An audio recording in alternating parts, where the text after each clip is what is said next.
Bismillahirrahmanirrahim. Assalamualaikum dan salam sejahtera. Okay, so hari ini adalah chapter 9 iaitu unit trust adalah bab terakhir di dalam principle of investment. So let's have a look. Unit trust ni adalah amanah saham. Jadi learning outcome define and conceptualize unit trust and its transaction. Kita nak tengok konsep bagaimana amanah saham ni berfungsi dan bagaimana amanah saham ni diniagakan. What are the parties involved in unit trust? Yang kedua, differentiate types of unit trust, jenis-jenis unit amanah ataupun amanah saham. Describe two players atau two types in unit trust management companies. Kita unit trust management companies ni bermaksud syarikat yang menguruskan dana amanah saham. Yang keempat, explain three parties involved in unit trust transaction.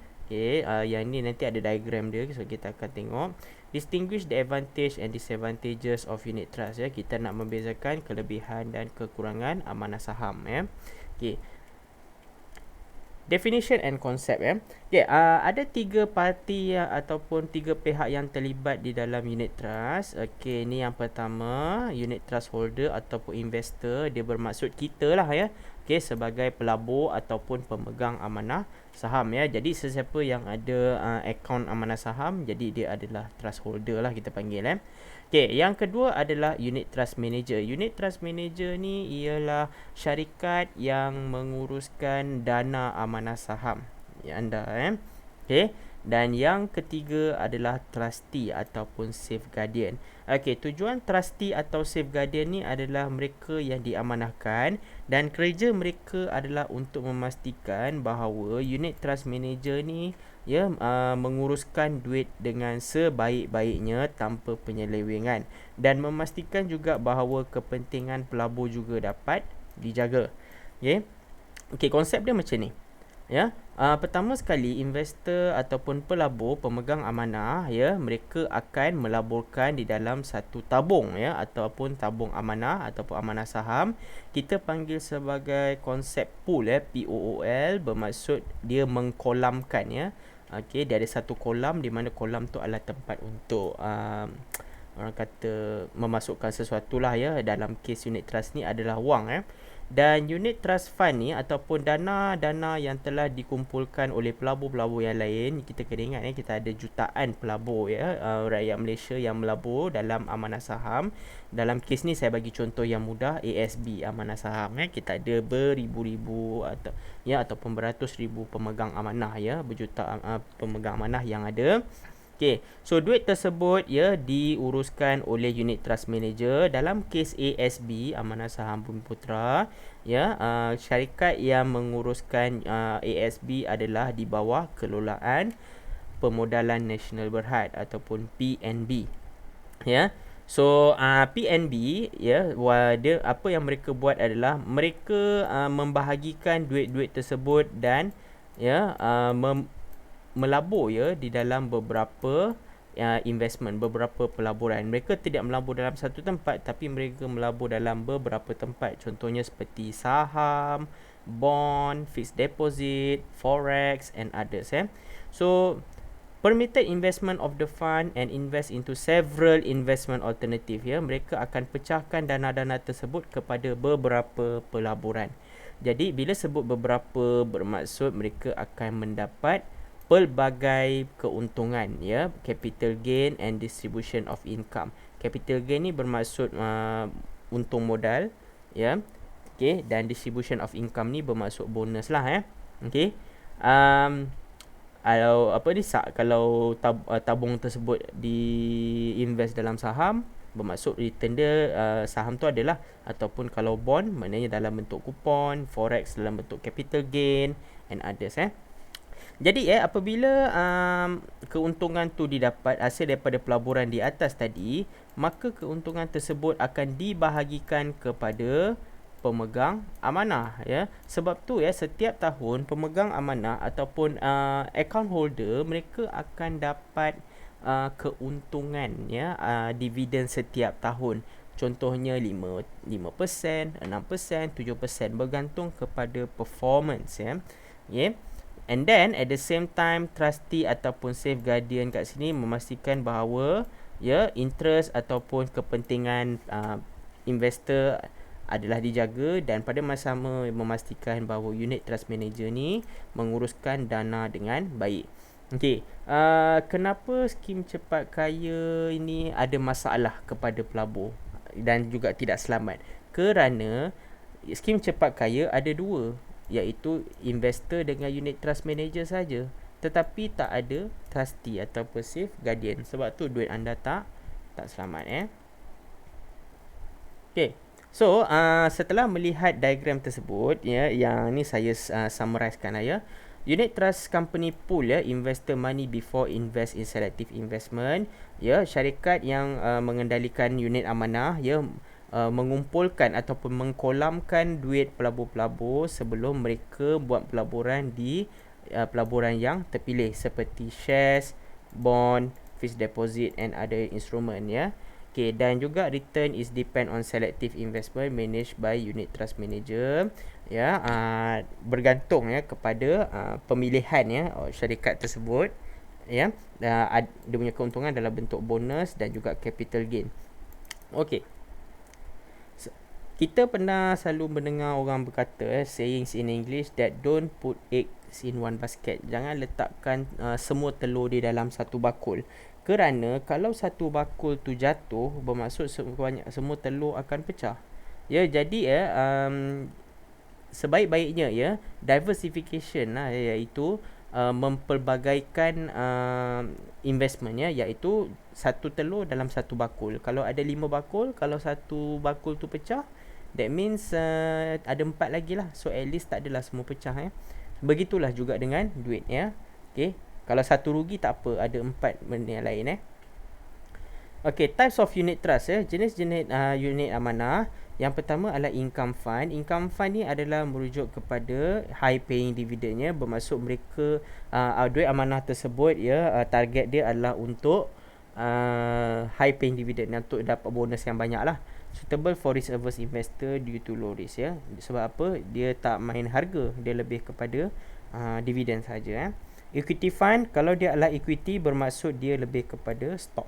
So bila stock, dia punya investment dia, harga saham naik turun Okay, that's suitable for risk taker due to high risk. Kalau bond pula, dia opposite kepada equity ya. Bond ni invest dekat bond, dan dia juga adalah low risk ya, sebab dia dapat fixed income ya.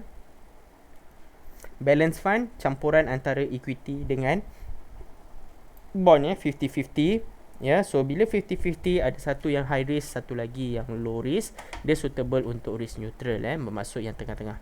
Aggressive growth fund bermaksud dia lebih kepada spekulatif ya. Spekulatif ni bermaksud sometimes they are not sure whether price can go up or go down very easily. Contohnya unit trust tersebut dilaburkan di dalam forex ya, sebab forex kita tak tahu sama ada harga naik atau turun.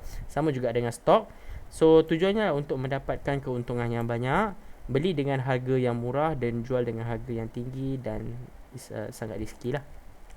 Dan last sekali Islamic fund, iaitu kombinasi ada untuk semua dana ya, selagi dia orang kata mengikut landasan syariah lah, ataupun dipersetujui oleh syariah komiti. Islamic ni bermaksud apa-apa saja Islamic lah Unit trust management companies terbahagi kepada dua, iaitu closed end fund and open end fund. Kita tengok closed end fund dulu. Closed end fund ni dia adalah lebih kepada fixed ataupun limited.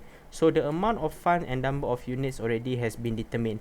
Ya, bermaksud unit amanah yang dijual ni ada limit dia. Ya, contoh kalau syarikat tersebut, syarikat ABC menjual unit amanah 1 juta kepada orang ramai, dan 1 juta unit telah habis dijual, bermakna tak ada tambahan dah, bermaksud dia adalah habis ya. Okay, so public can buy through initial public offering ya, yang ni IPO, kita dah tengok kat chapter 2 hari tu. And then public can sell back to secondary market, boleh jual balik dan dijualkan kepada orang lain. Okay, dan kebiasaannya closed end fund ni dia lebih kepada yang diisukan oleh swasta private company, for example Public Mutual and CIMB Wealth. But for open end fund bermaksud no limit for capital, iaitu dana tidak ada had ya. Dan bila tak ada had, senang beli dan senang jual. Ya, dan contohnya biasanya unit trust yang open end ni lebih kepada kerajaan punya lah, seperti ASB and ASW. Kita tak pernah, jarang sekali dengar yang ASB, ASW dah habis. Ya, mesti ada. Unit dia mesti ada dan dia tak ada limit. Ya, you nak beli berapa banyak, it's up to you. Okay, berdasarkan diagram yang mula-mula tadi tu, ada 3 parties involved in unit trust. The first one is investors, ya, iaitu kita sendiri, ya, pemegang akaun, mereka yang melaburkan duit mereka dalam amanah saham unit trust. The second is management company, those who are responsible to collect money from investors and manage investors' money, ya. Okay, seperti PNB, and then ada private companies like CIMB, Wealth Advisor or Public Mutual, and dia launch new unit trust product. Yang ni bergantung, okay, sebab ada satu masa dia keluarkan produk barulah. Okay, dan juga trustee. Ini sangat penting sebab dia orang tengah di antara investor dengan management company. Mereka yang diamanahkan untuk menjaga kepentingan investor, and at the same time to ensure that management company have to follow policy from SC, Securities Commission, protect investor interest. Okay, advantages in investing unit trust. Apakah kelebihan dia kat sini? Yang pertama, diversification. Sebab dia invest dalam selective alternative investment, So like I told you earlier that the principle of don't put all eggs in one basket. So you need to diversify, whereby one egg one basket. So if one basket is broken, you still have others left, Maknanya tak ada rugi lah. Ada, kalau satu rugi, ada return lain yang datang. Yang kedua, funds with variety of objective, Okay, lain-lain dana iaitu mempunyai lain-lain objektif, Tadi ada income fund, balance fund, ataupun Islamic fund. Tiga-tiga tu adalah different, Record keeping, purpose to ensure unit trust holder feel satisfied with the service, memastikan bahawa servis baiklah, Record keeping ni adalah lebih kepada updated transaksi, Professional management, diuruskan secara profesional. High liquidity, senang beli dan senang jual. Profit will be cash in hand, senang cerita, dapat duit dalam tangan, boleh masuk dalam account. Dividends dapat setiap tahun. Dan affordability, iaitu cheap and simple. Ini adalah benda yang common practice lah, Disadvantages, apa yang tak bagusnya kat sini. Okay, yang pertama, high annual expense, operating expenses occur which will reduce net profit. Ini kebiasaannya berlaku dekat private companies, sebab sometimes dia ada charge, charge yang tinggi berbanding dengan ASB. ASB tak ada charge, Transaction cost, cost transaksi, cost untuk membeli dan menjual amanah saham adalah berdasarkan kepada transaction cost. Ada company yang charge sampai 3% ataupun 6%. Saya bagi contoh. Kalau you melabur 1,000 dan charge yang dikenakan adalah 3%, bermaksud you kena bayar RM30. 1,000 kali 3%, iaitu RM30. You imagine, RM30 banyak tu, Okay, and then lower return. The investor will gain lower return compare with other investment.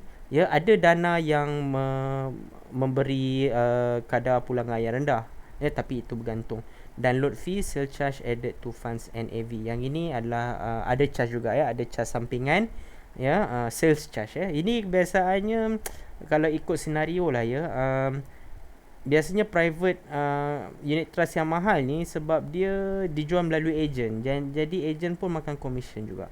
So that is not a good thing about private one,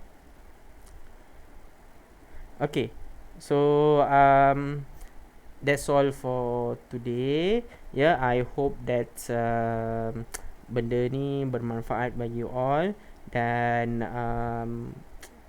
semoga modul principle of investment ni memudahkan urusan anda untuk belajar dengan lebih ilmu lagi lah, Okay, jadi kita akan jumpa lagi pada masa yang akan datang. Okay, terima kasih. Assalamualaikum warahmatullahi wabarakatuh.